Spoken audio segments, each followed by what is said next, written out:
Every once in a while, I get up out of that chair and I move around. Okay, I got a buddy working on some C blues, and I think he was showing me this chord and how it moved up the neck. So we made a chord progression and a lesson for him that we just uploaded. And he said, "Now what about some riffs to go with that?" And you know me, I keep it kind of simple, so I reminded him of this. He had already played this.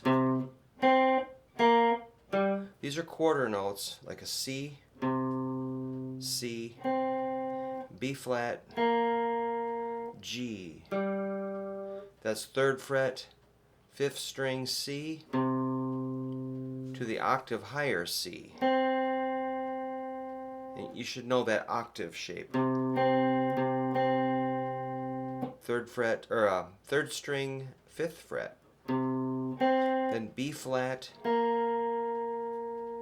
3rd string, 3rd fret. And then G on the 4th string, 5th fret. Let me turn this fan off so it doesn't distort my sound.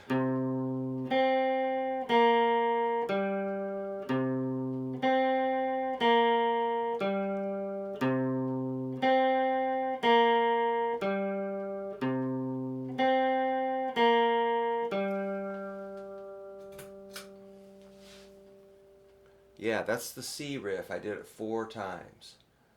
After that, you're going to go to the F riff, which is the exact same thing based on the 1st fret, 6th string.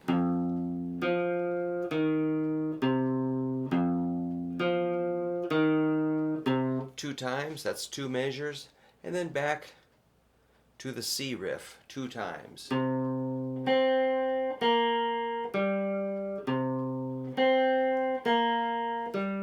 Then you go to the G, which is on the 3rd fret, 6th string. Take it down to the F, 1st fret, and the C. Then G. And we repeat. Let's get our metronome going. I'm going to take her kind of slow, like... I remember I had a book that was like this when I was a teenager, and I was suspicious of anything and everybody. And I'm like, come on, is this another...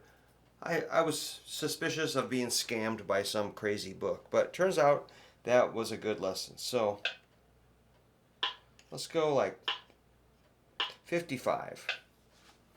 See, no scam. It's true. 55. 1, 2, play along. Go! 2,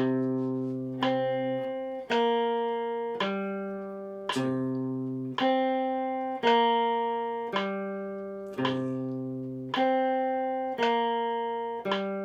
4.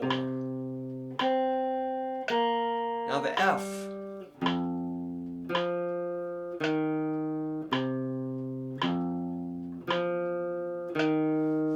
And the C.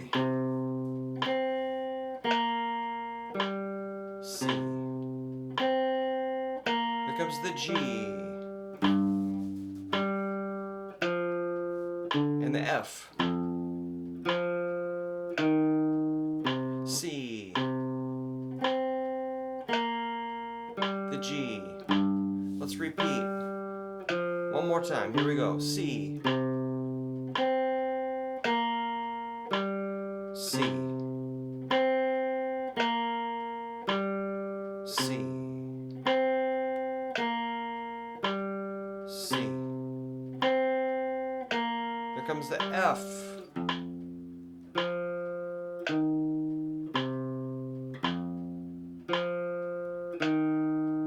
C.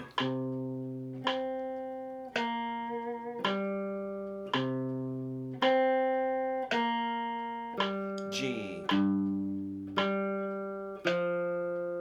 F. C. G.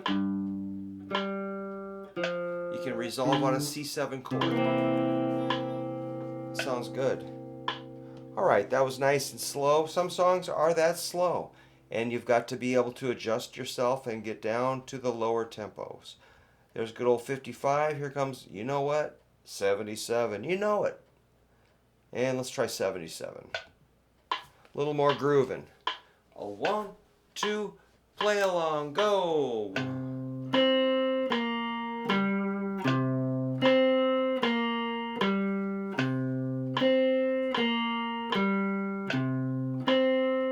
Here's the F.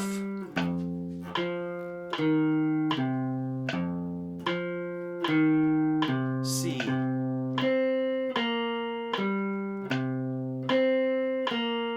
G. F. C.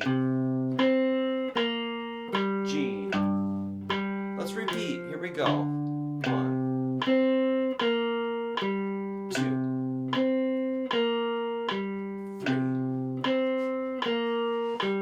4.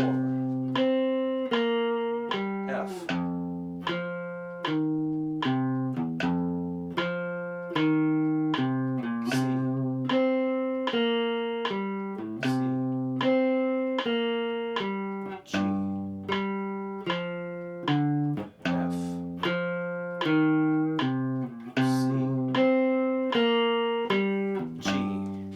Let's end on a C7 chord.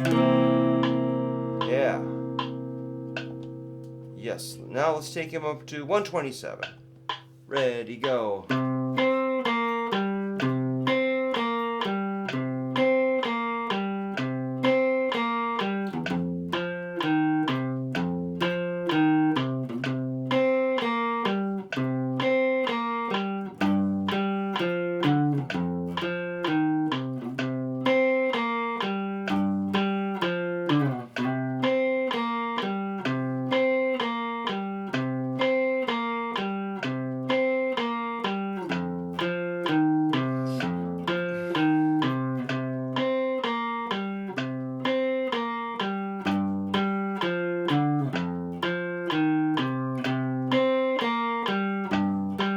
And on C7. Yeah. Let's take him up to 200. 2, ready, go.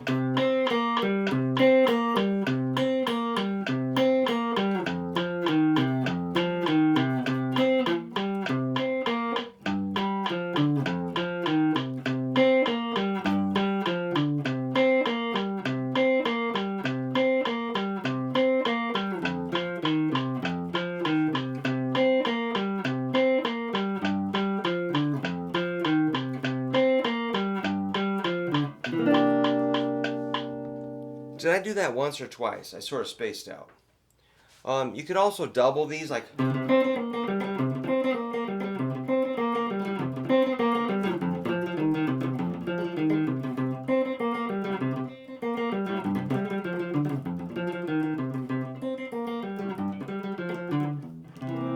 The down up picking. Make sure your right hand is sitting right back here. If you're up here working your arm, that's going to be pretty messy. Your elbow's going to get pretty tired of strumming.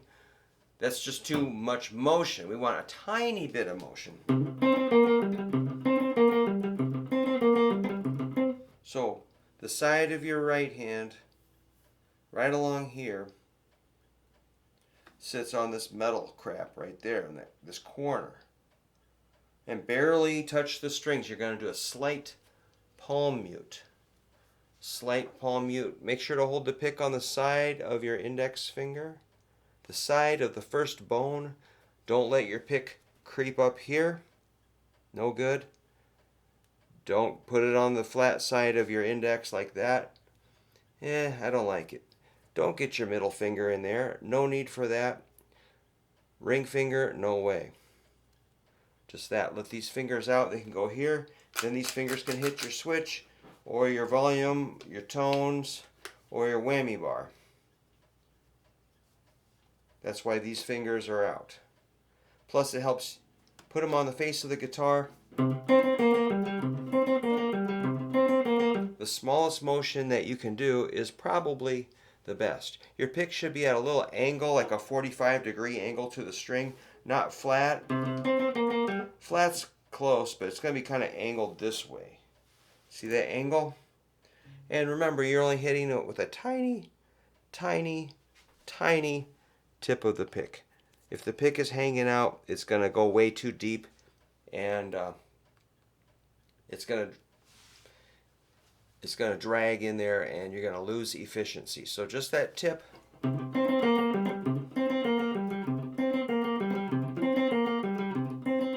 Oops. Small motion, very, very, very, I'm sorry I said very, slight palm mute. Just a slight palm mute, which affects the sound when the strings touch the edge of your hand. It just dampens the strings so slightly. So that is a really good riff to practice. And I realize it's a little monotonous, but once you get that riff down, you can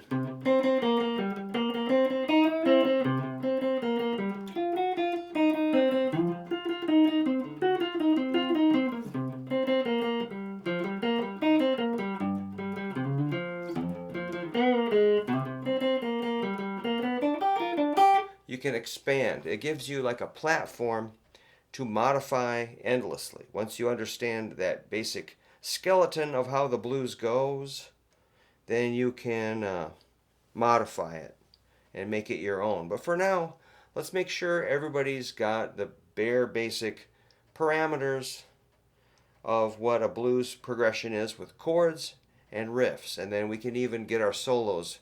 We'll get back into soloing again real soon, I'm sure.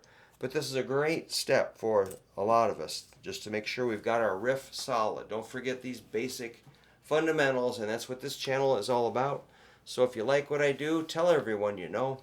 If you don't like it, don't tell anybody. And if you subscribe, that will be great. Thank you so much for checking it out, and good luck practicing. Don't be afraid to use your metronome, or you can just practice along with me on the video if I'm using a metronome, but ultimately you're going to need your own metronome, and so go for it, and I'll see you soon. Thanks.